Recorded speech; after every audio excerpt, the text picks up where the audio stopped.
എല്ലാം കള്ളന്മാരാണല്ലോ അയ്യപ്പ നിന്റെ കൂടെ. എന്തൊക്കെയാ കേൾക്കണ ന്യൂസ് വെച്ച് കഴിഞ്ഞാൽ ദ്വാരകപാലക ശില്പം പോയി, കട്ടില പോയി, വാതില് പോയി, സർവത്ര അടിച്ചു മാറ്റി. വൃശ്ചിക മാസാട്ട വരണേ, അടുത്ത വരവില് വിഗ്രഹെങ്കിലും ഉണ്ടാവുമോ?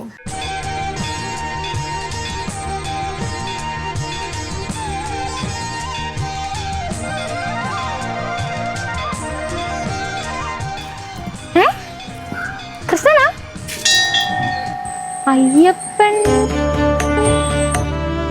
ഓ ഇവിടെ വന്നേ കാണാതിരിക്കാന്ന് കുറേ ചോദിക്കാണ്ട്. എന്നാലും എൻ്റെ അയ്യപ്പ, നിങ്ങൾ എന്ത് പണിയായി കാണിച്ചേ? നിങ്ങളെ പറ്റി ഏറ്റവും കൂടുതൽ ഉത്തരവാദിത്തമുള്ളവർക്കല്ലേ ഇപ്പൊ പണിയിട്ടുകൊണ്ടിരിക്കണത്? മനസ്സിലായില്ല. നമ്മുടെ ഉണ്ണികൃഷ്ണൻ പോറ്റിയുടെ കാര്യം ഞാൻ പറയണേ. എൻ്റെ ഒരു ഇതില് പുള്ളിക്കാണ് അയ്യപ്പനോട് ഏറ്റവും കൂടുതൽ സ്നേഹമുള്ളത്. പക്ഷെ പുള്ളി എന്നല്ലേ ഇപ്പൊ കേസിൽ പെട്ട് കിടക്കണേ. അയ്യപ്പനെ ഫേമസ് ആക്കാൻ വേണ്ടിയിട്ട് ആ ഉണ്ണികൃഷ്ണൻ പോറ്റി എന്തൊക്കെയാ ചെയ്യണേ? നമ്മുടെ ജയറാമേന്റെ വീട്ടിൽ ചെന്നിട്ട് വരെ പൂജ നടത്തിയില്ലേ? ഇത്ര ഉത്തരവാദിത്തമുള്ള വേറെ ആരെവിടെ ഉണ്ടായിട്ടുള്ളത്? എന്നിട്ട് എന്തിനു പറയണോ, നമ്മുടെ സഖാ വിജയേട്ടൻ വരെ നിരീശ്വരവാദമൊക്കെ വിട്ടപ്പോ ഭക്തി മാർഗത്തിലല്ലേ? പുള്ളിയുടെ ശരണവിളിയൊക്കെ ഭയങ്കര ഫേമസ് ആയിരുന്നില്ലേ? കേട്ടായിരുന്നു. എന്തിന് നമ്മുടെ പ്രശാന്തേട്ടന്റെ ശരണം വിളി വരെ ഫേമസ് ആയിരുന്നു. മുഷ്ടി ചുരുട്ടിയുള്ള ശരണം വിളിയല്ലേ? അത് പിന്നെ ഒരു ആവേശത്തിന്റെ പുറത്ത് അതും കണ്ടായിരുന്നു.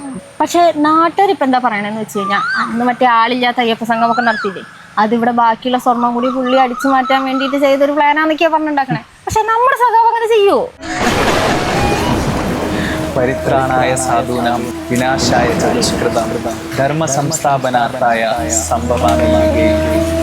സംഭവം ഒന്നും മനസ്സിലായില്ലെങ്കിലും ഈ പറഞ്ഞ പോലെയൊക്കെ നടക്കട്ടെ.